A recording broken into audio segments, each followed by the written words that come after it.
Hello, gossipers. Sharona here. So, we want to do a true crime story. I need to come up with a title, a name for when we do reality life topics.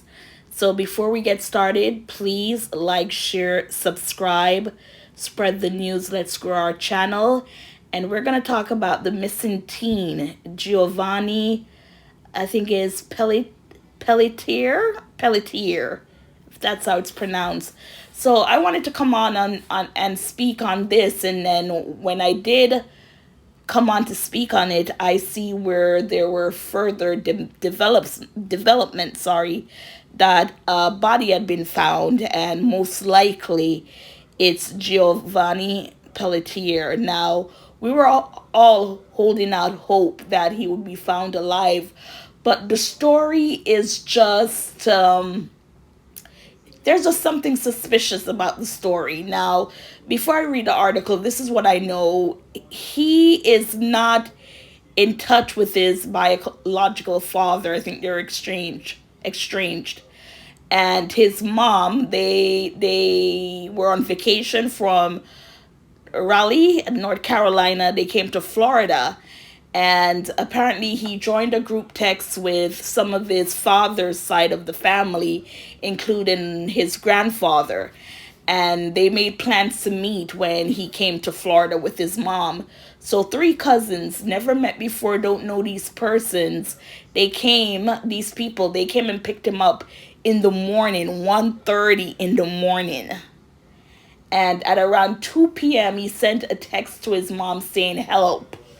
And then it looked like he also tried to FaceTime her, but this was 1:30 in the morning, so she was asleep. It's not until she woke up she saw the messages, and she was alarmed that she could not get in touch with him. And I think it also said he tried to contact other family members to, no one, because it was 1:30 in the morning, that late.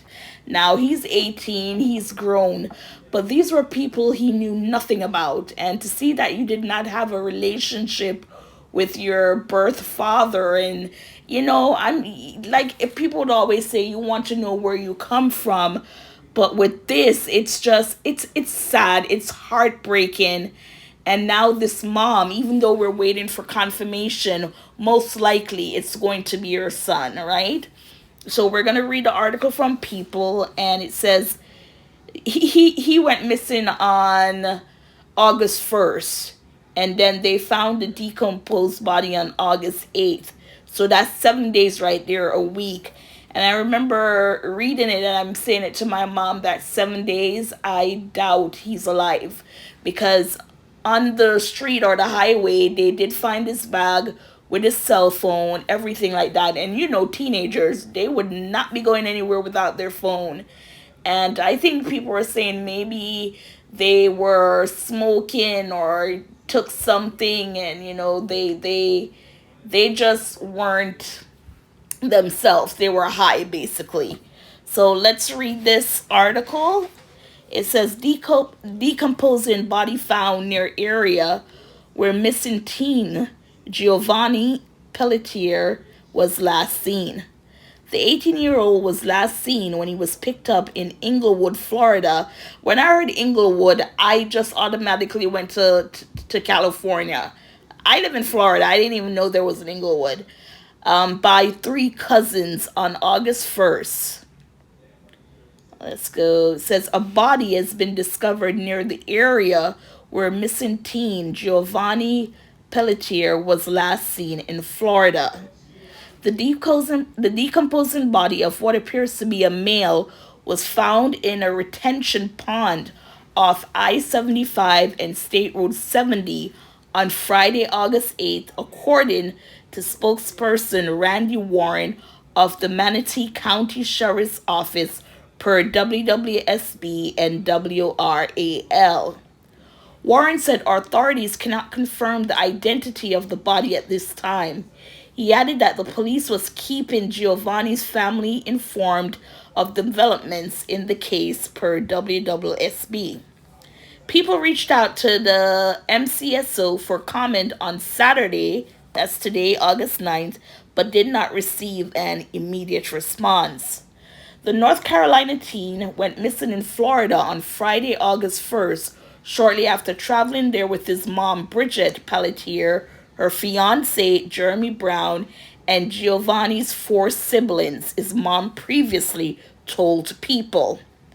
Before they left Raleigh, North Carolina, Giovanni joined a text chat with some of his paternal relatives, arranging for some of them to pick him up in Inglewood, Florida, to take him to his grandfather's house in Brevard County, more than 3 hours away.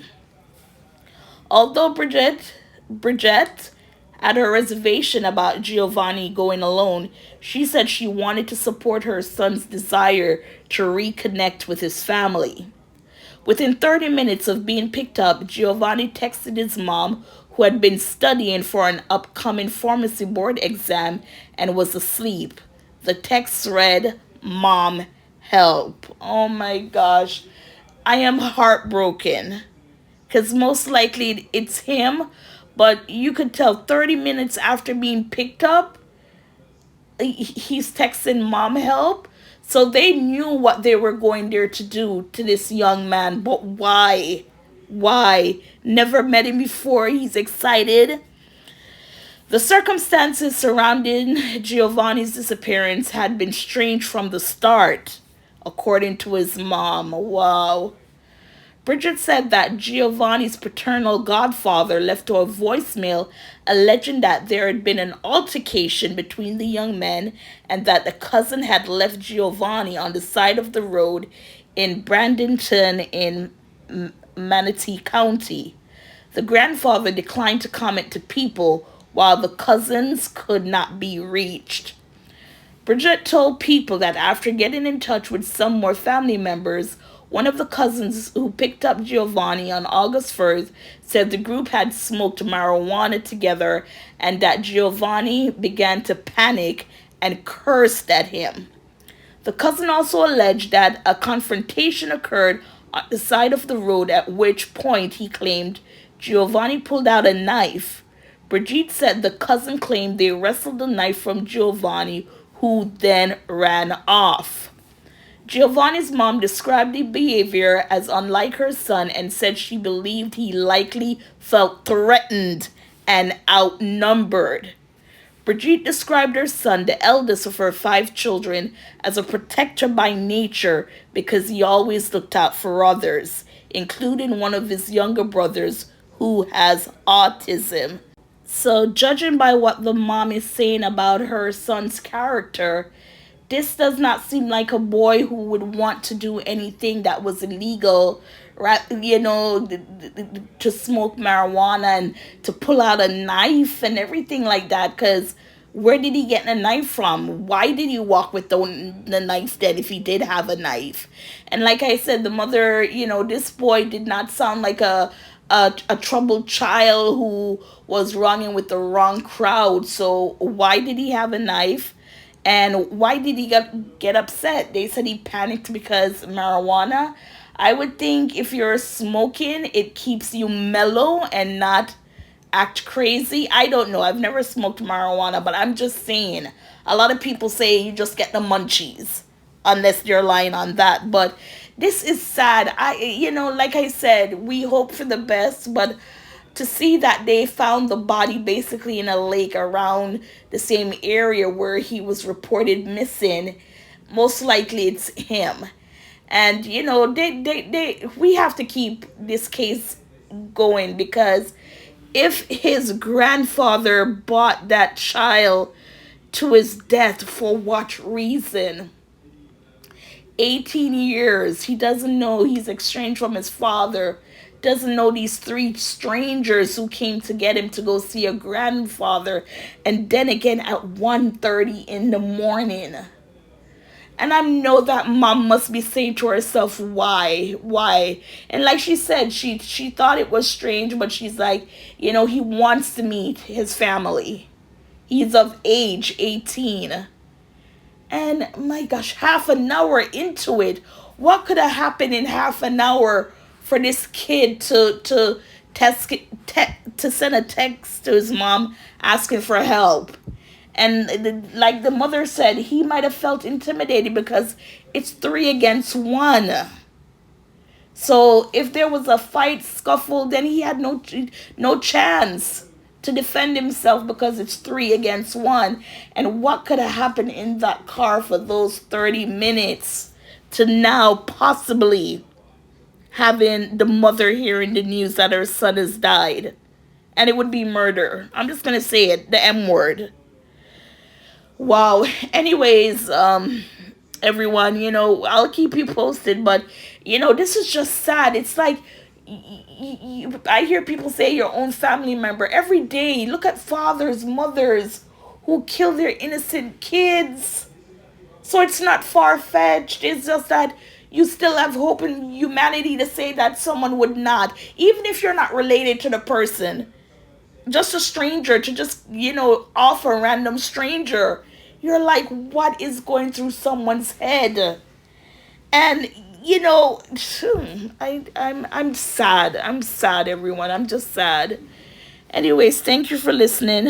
Please like, share, subscribe. Prayers going out to the family. Hello, everyone. After looking into it, it has been confirmed that the body is that of Giovanni Pelletier. Just sad. Prayers go out to his family. Those involved need to go to prison. Go to prison for life. This is life. Life in prison for all.